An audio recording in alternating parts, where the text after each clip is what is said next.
As Hitler marched triumphantly across Western Europe in the early summer of 1940, his fellow dictator in Italy, Benito Mussolini, dreamt of a similar campaign further south.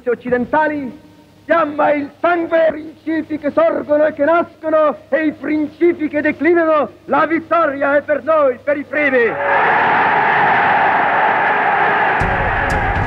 His dream was to build a new Roman Empire that would see Italy expand not only along the northern Mediterranean coast, but south through North Africa. He would turn the Mediterranean into Mare Nostrum, our sea.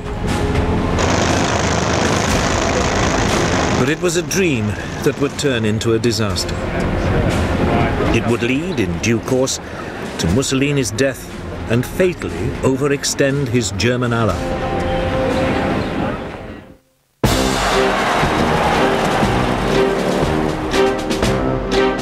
At the start of the war, Italy already controlled Libya and Abyssinia, Ethiopia today. Mussolini calculated that if he could take British-controlled Egypt and Sudan, he would be able to create a huge swathe of Italian-controlled territory. It looked like an easy campaign.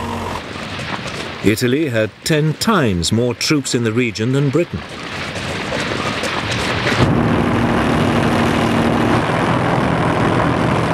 In September 1940, Mussolini invaded Egypt and captured the small coastal town of Sidi Barrani.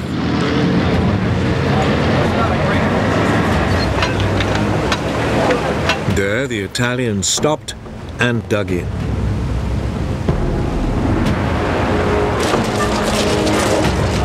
Britain gathered all available forces for a counterattack. On December the 6th, 1940, they moved in across the desert.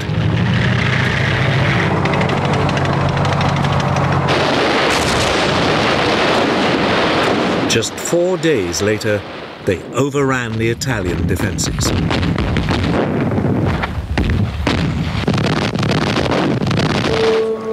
Nearly 40,000 Italians were taken prisoner.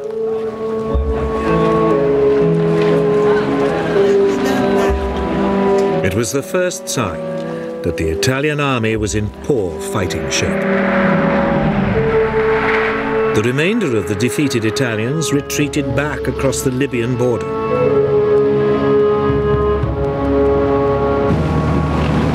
The British followed in hot pursuit.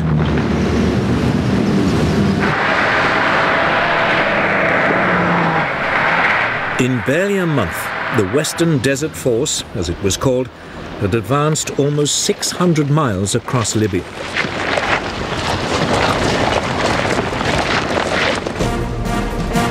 It now paused and dug in at the Libyan coastal town of El Agheila.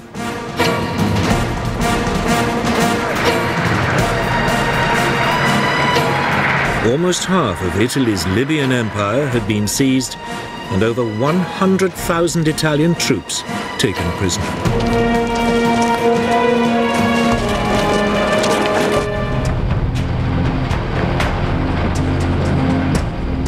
Meanwhile, to the south, British forces invaded Italian-controlled Abyssinia.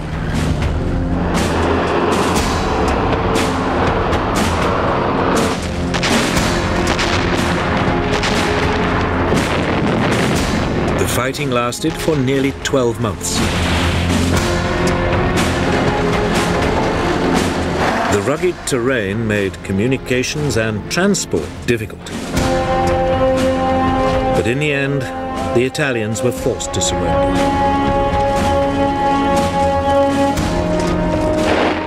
But even as Abyssinia was being secured, Mussolini's empire building was causing problems in another part of the Mediterranean.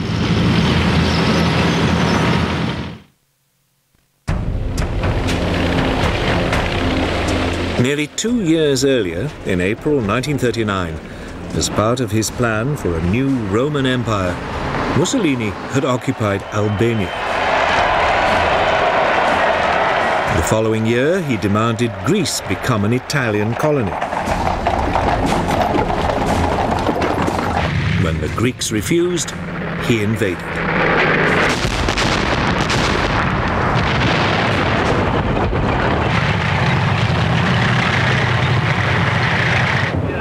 The Greeks were outnumbered more than 2 to 1, but they swiftly turned back the Italian advance.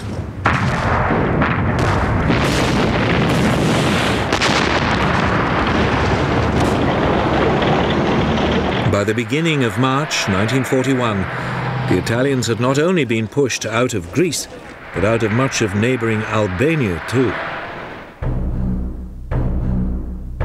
Britain's Prime Minister, Winston Churchill, promised help so the Greeks could finish the job. But Britain's forces were already heavily committed elsewhere. So it was that the British units in North Africa were told to abandon their Libyan adventure and ship much of the force across the Mediterranean to Albania.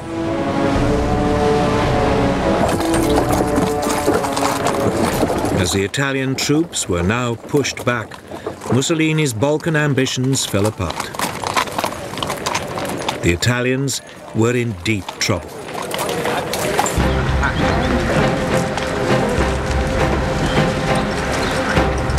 It left Hitler with a problem. Should he divert troops from elsewhere in Europe to support his most important European ally, or should he abandon Mussolini to his fate? He decided to help.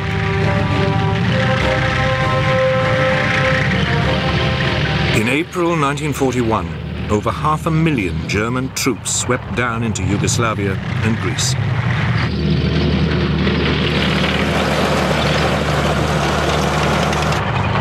For Germany, it would prove to be the beginning of a fateful entanglement with Mussolini's political dreams. But at first, all went well.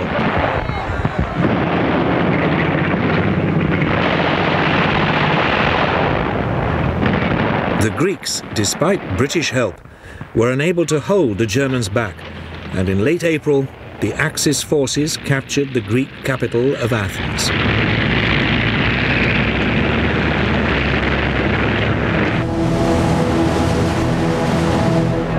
Some 30,000 men were evacuated to the British-controlled island of Crete.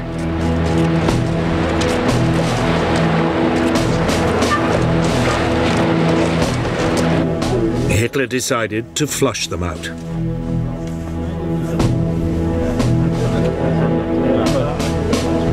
He had at his command some 22,000 parachute and glider-borne troops, backed up by 150 Stuka dive bombers.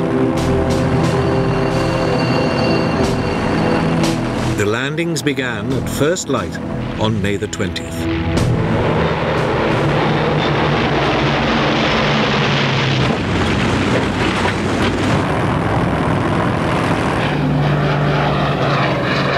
To begin with, they focused on the main airfields.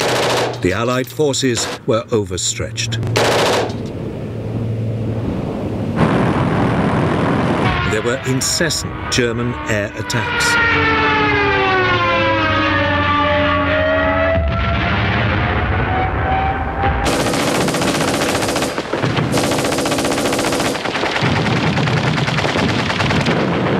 The Germans soon captured the airfields and began to fly in reinforcements. The Allies were pushed back across the island.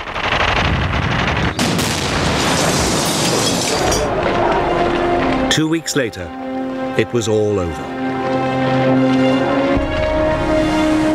15,000 Allied troops had to be evacuated.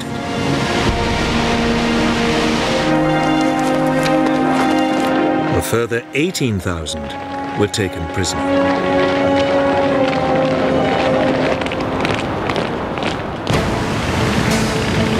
The Axis powers now controlled much of the Mediterranean and the critical supply routes to North Africa. It looked as though Hitler's decision to support Mussolini had paid off.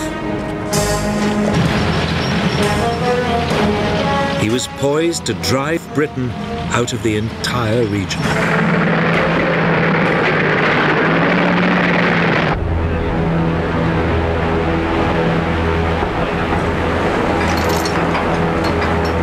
In February 1941, a junior German general arrived at the Libyan port of Tripoli.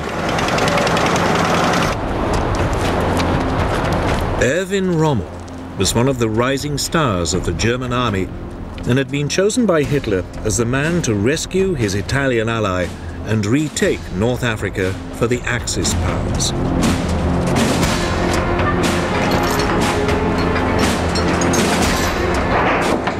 The first units of his Afrika Korps were soon landing.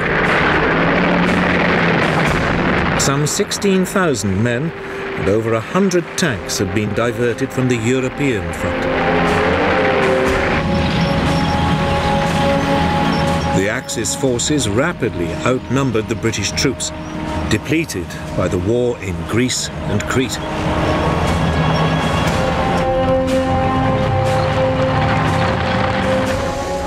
Rommel advanced towards the British positions at El Agheila and attacked.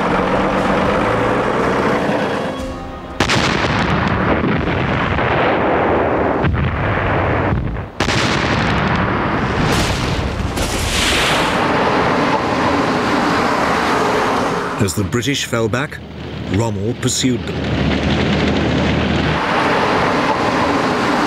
In a matter of weeks, the Allied soldiers had been pushed all the way back to the Egyptian border.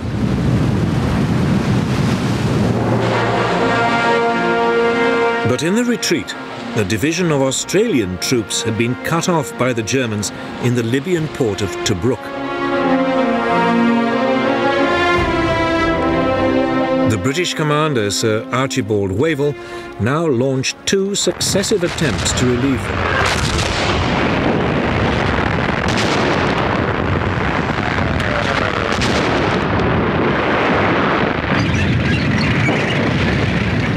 Both were fought off by Rommel's now well-encamped troops.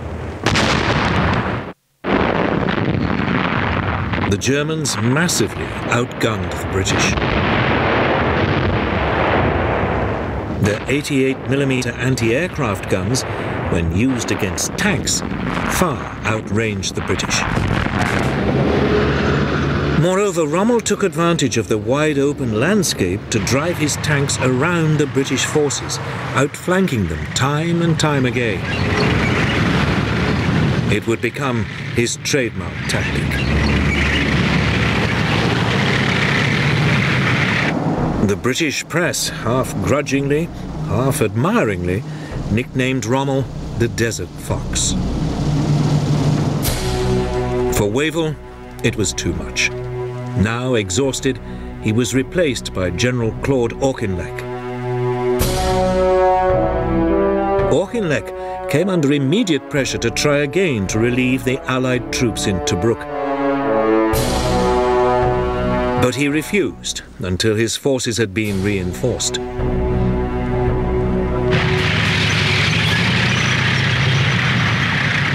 Then, on November the 18th, 1941, he launched a major assault.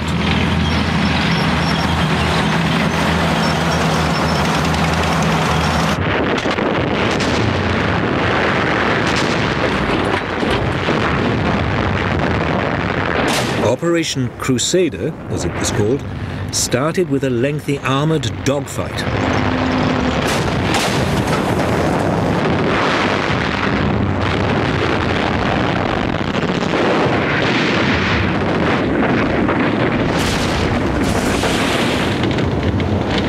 Again, the British tanks suffered heavy casualties.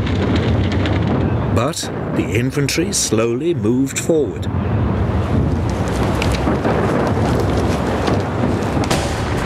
Finally, after a month of confused fighting, Rommel retreated.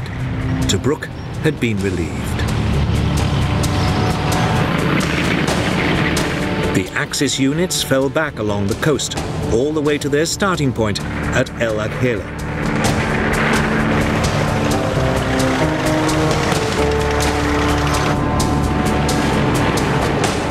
Auchinleck's military command now assumed Rommel was a spent force, at least for the time being. It Its units were dispersed to bases along the coast for a badly needed refit.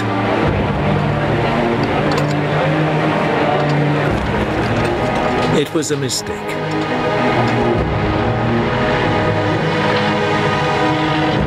Two months later, in January 1942, Rommel's Afrika Korps was back on the attack.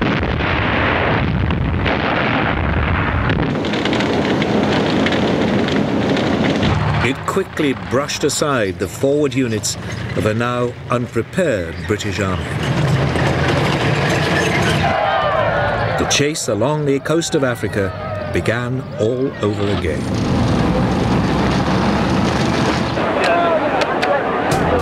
The Allies fell back towards a new defensive line just west of Tobruk.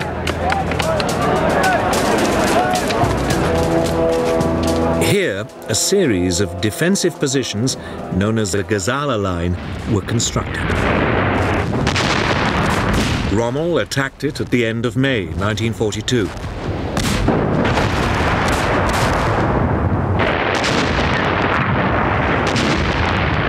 Once again, he swung his armour around the British forces in a great outflanking movement and came in behind the British positions.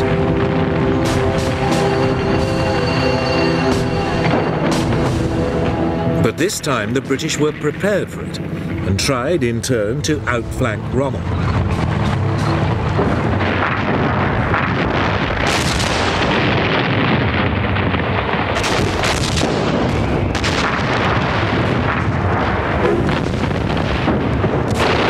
The fighting lasted for 3 weeks as each side tried to outmaneuver the other.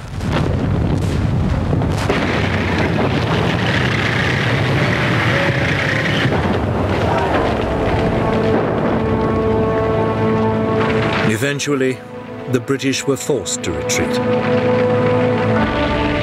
3 days later, the Germans overran the Allied positions. Rommel pressed home his advantage. Finally, Auchinleck turned to face his enemy at the Egyptian village of El Alamein. His southern flank rested on the Katara Depression, an area impassable to tanks.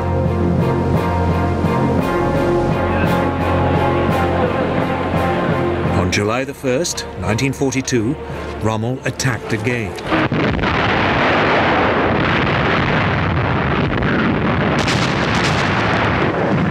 But this time, the British defences held.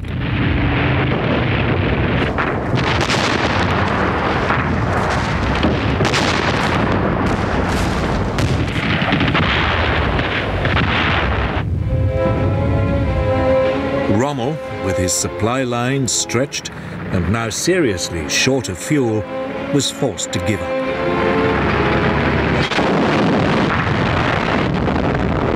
Now Auchinleck attempted a counterattack. For the rest of July, the two sides pushed at each other like exhausted boxers.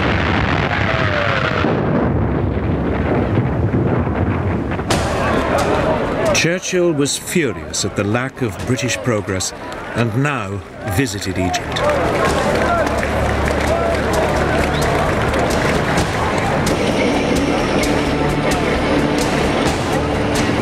It was time for yet another change of leadership.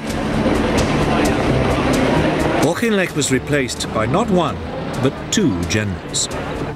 General Harold Alexander as Commander-in-Chief near East, and General Bernard Montgomery as commander of 8th Army. Everything would now depend on whether the British could throttle the Axis supply routes across the Mediterranean. The Italians now concentrated their fire on the strategically crucial British-controlled island of Malta. The island was an important refueling base for British submarines and aircraft in the eastern Mediterranean. It had become the center for Royal Navy attacks on Italian and German supply convoys to North Africa.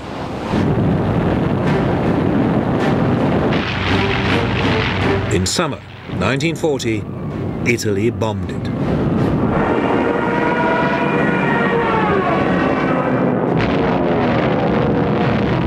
There were no fighter aircraft on the island to beat off the attacks.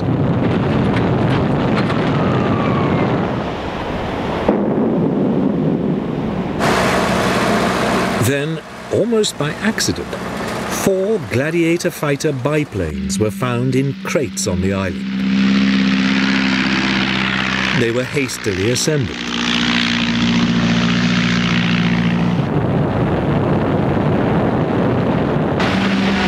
The aircraft put up a fierce resistance. For 3 weeks, the fate of Malta remained uncertain.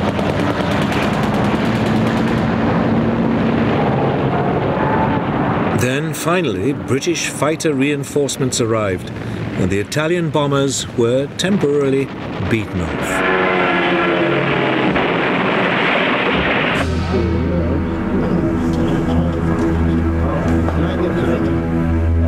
But it was now obvious to the British that they had to do something if they were to keep a toehold in the region.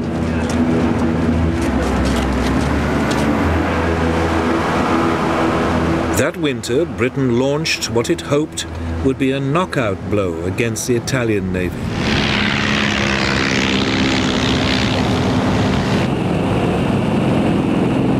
On the evening of November the 11th, 21 Swordfish torpedo bombers lifted off an aircraft carrier.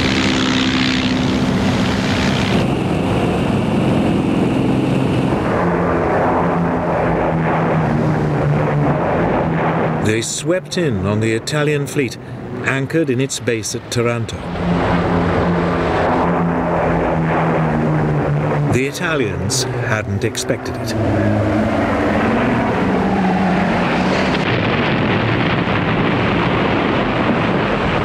Three of Italy's 6 battleships were crippled.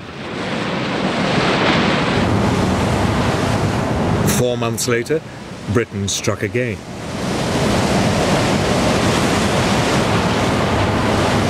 The Italian fleet was again caught off guard off the coast of Greece.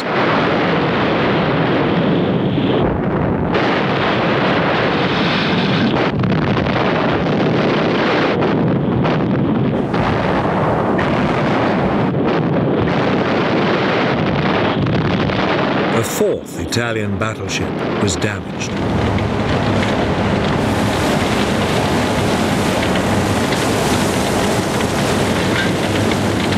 Mussolini's challenge to the British Navy was finished.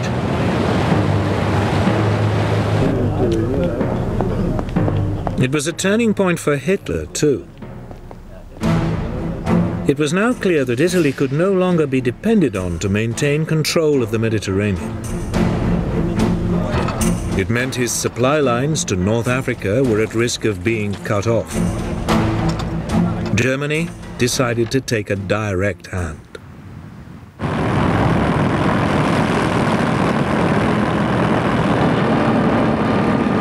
In early 1941, the Luftwaffe bombed Malta.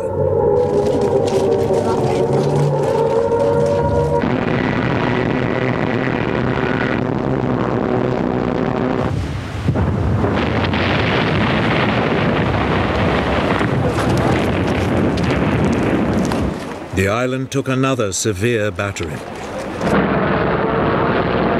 The attacks continued, month after month. Yet the British garrison hung on.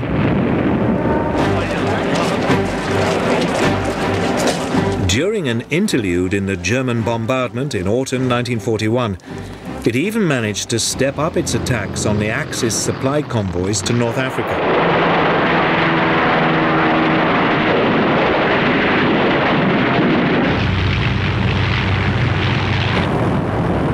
Then the Luftwaffe resumed the assault.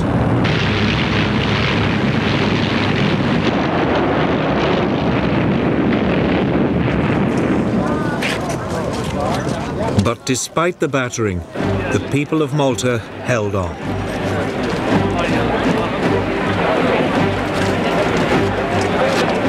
following spring, in April 1942, they received a unique honor for the heroism they had shown under 4 months of devastating Axis bombardment. The island was awarded the George Cross, Britain's highest award for civilian courage.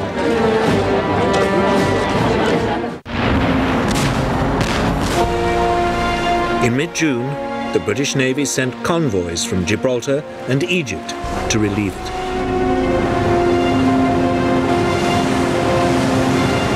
But the Germans were waiting. Just 2 of the 17 ships got through. The situation on the island was getting desperate. It was time for some decisive action. In August, Britain launched Operation Pedestal, the biggest convoy ever sent to Malta. 14 merchant ships entered the Mediterranean through the Straits of Gibraltar. They were accompanied by a large naval escort.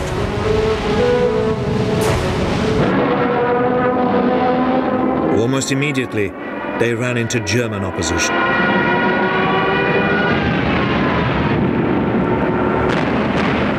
For 3 days, there was a ferocious sea battle as Axis submarines and aircraft attempted to stop and sink the convoy.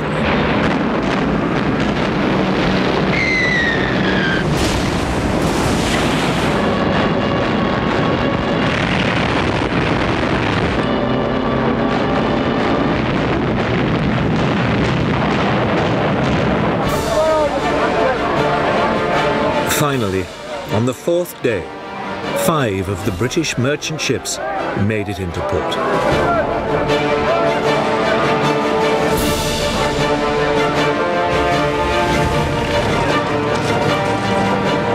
They brought with them just enough supplies to keep the island going. Malta had been rescued. It meant the Allies could continue to harass the Axis supply lines to North Africa. It was a strategic advantage that would prove crucial to future events in the region.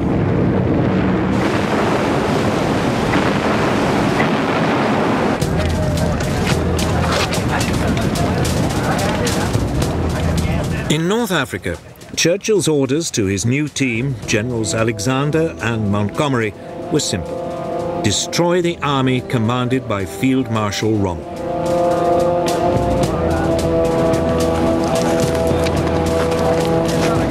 Almost immediately, they were informed by the team that had broken Germany's Enigma code that Rommel was preparing to attack them.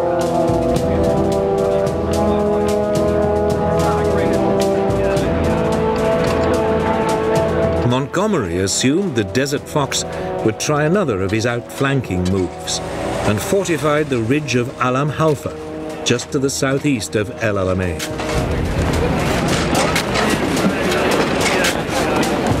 It was, he hoped, the rock on which the Axis forces would be broken.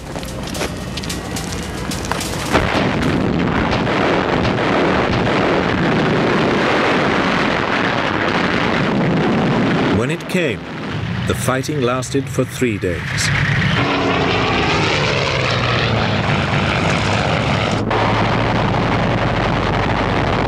This time, Allied ground forces were helped by air power.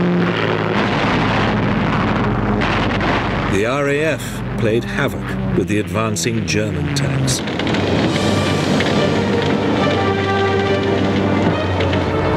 Rommel was forced to give up, and, short of fuel again, he pulled back.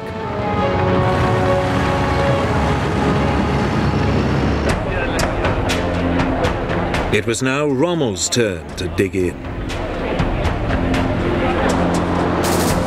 He chose a line between the impassable sand sea of the Qattara Depression and the Mediterranean coast. Montgomery was well aware it was a formidable barrier. He also knew it was impossible to outflank it.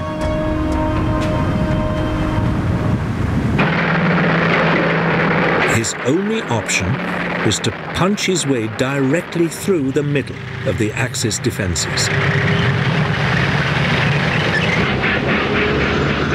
He was helped by a flood of new equipment from the United States, which included the new American Lee and Sherman tanks with 75mm guns.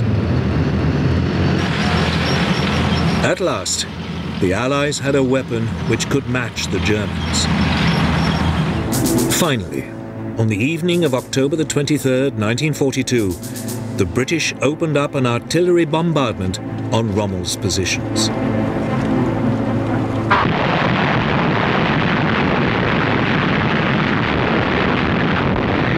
The Battle of El Alamein had begun.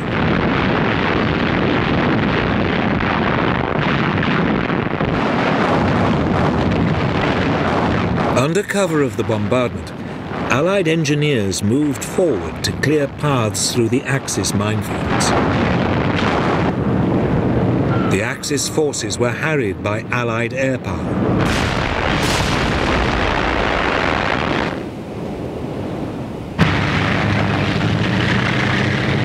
Finally, after 10 days of fighting, the Allied forces broke through.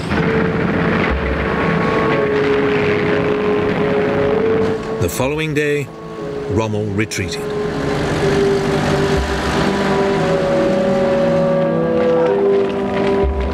It was Germany's first major defeat at the hands of the Western Allies. Churchill was triumphant. This is not the end. It is not even the beginning of the end. But it is perhaps the end of the beginning.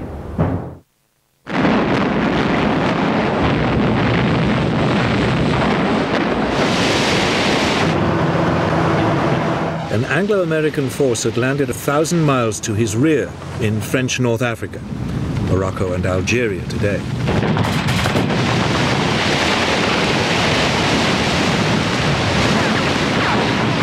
It was codenamed Operation Torch.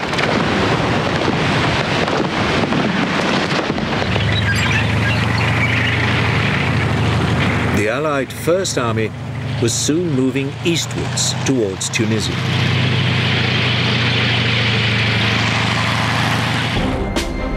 Rommel was in danger of being attacked from behind.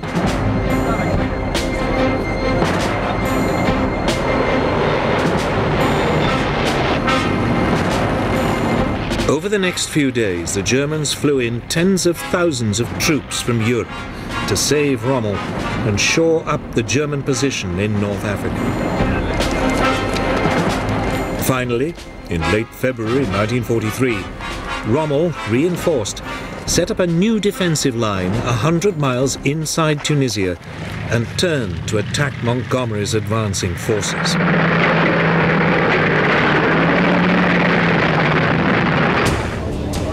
But Montgomery had been forewarned by the Enigma codebreakers, and his troops were waiting as the German tanks rolled forward.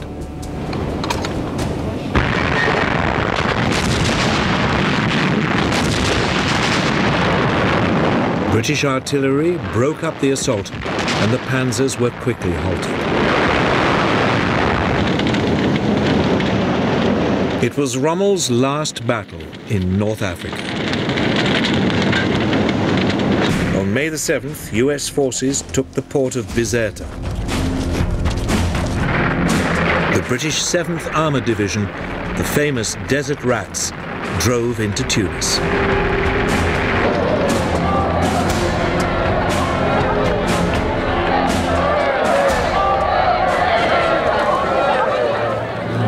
The Allies' pincer closed, and the Axis troops were trapped. 5 days later, 250,000 German and Italian soldiers surrendered. In January 1943, at a conference in the Moroccan city of Casablanca, Churchill and Roosevelt agreed to open a new front on German-dominated Europe. The obvious target was Italy. seriously weakened by its North African failures. The only question was, where should the invasion begin? Should the route go via Sardinia or Sicily? The Allied High Command chose the Sicilian route, but to throw the Germans off the scent, they organized a deception plan.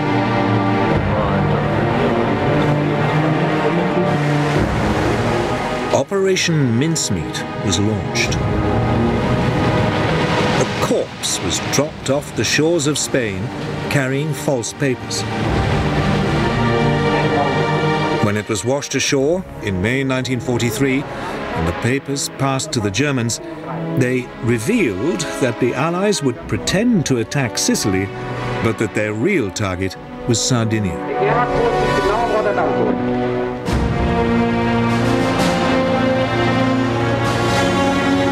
Enigma code breakers soon confirmed the Germans had fallen for it.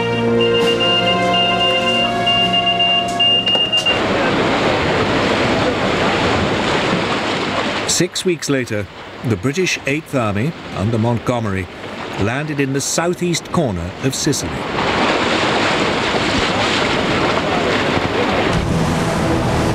Further west, the US 7th Army landed in the Gulf of Gela.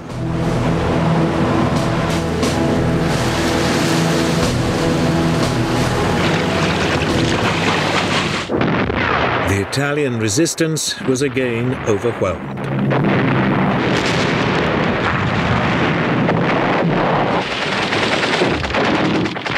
For the Italian people, the invasion of Sicily was the final humiliation.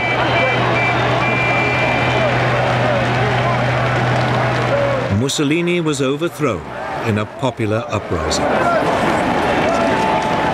The new government now opened secret talks with the Allies for an armistice.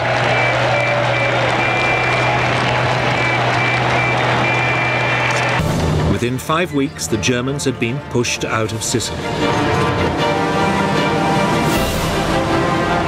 The Allies now crossed to the mainland and pushed up through the country.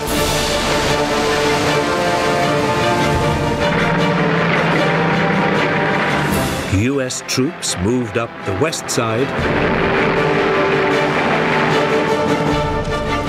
British troops moved up the east.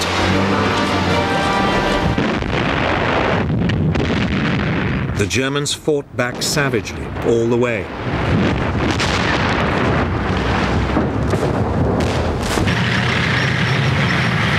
Even so, Naples fell to the Allies on October the 1st, 1943.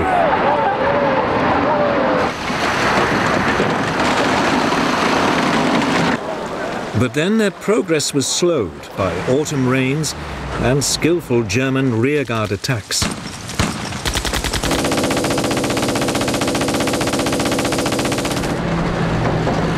It was not until the end of November that Allied forces finally reached the Gustav Line, the first of a series of German defensive positions cutting across Italy.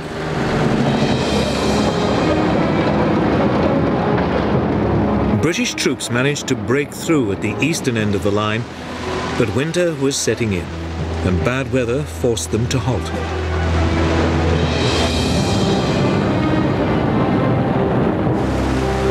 Nevertheless, in the west, US forces attempted to outflank the German defenses by taking to the sea.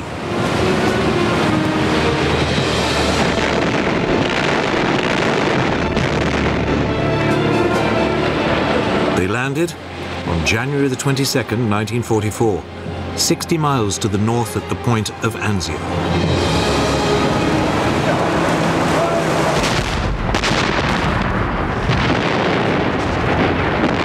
But here, amidst fierce fighting, they were pinned down and nearly driven back into the sea.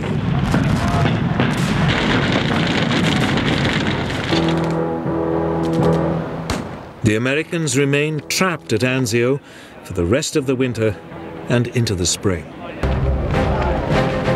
Finally, in late spring 1944, as the weather improved, the Allied forces broke through the German lines. Simultaneously, the Americans broke out of Anzio. The Allied forces now moved swiftly north to Rome.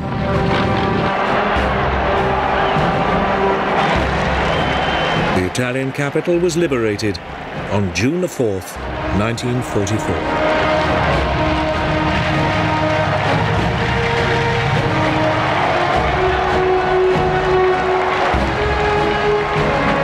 For Hitler, it was another blow. He was now hanging on to Italy by his fingernails.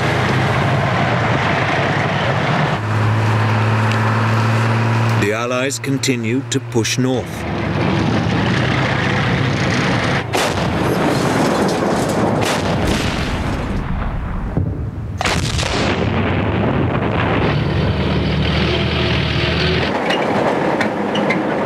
The German defenders finally fell back to the formidable Gothic line, just north of Florence.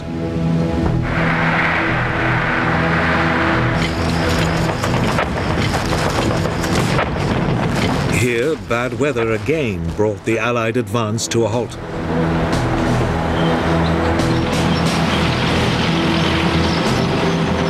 It wouldn't be until the spring of 1945 that the campaign could resume and Italy was finally won.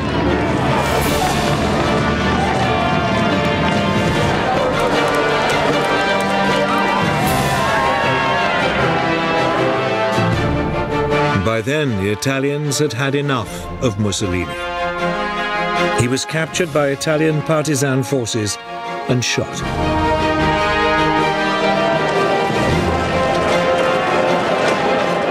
His corpse was hung by its heels in Milan. Mussolini's war had been a catastrophe for himself and his country. It had also left the German southern flank dangerously exposed. The German army was now overcommitted, short of troops, and retreating on all fronts.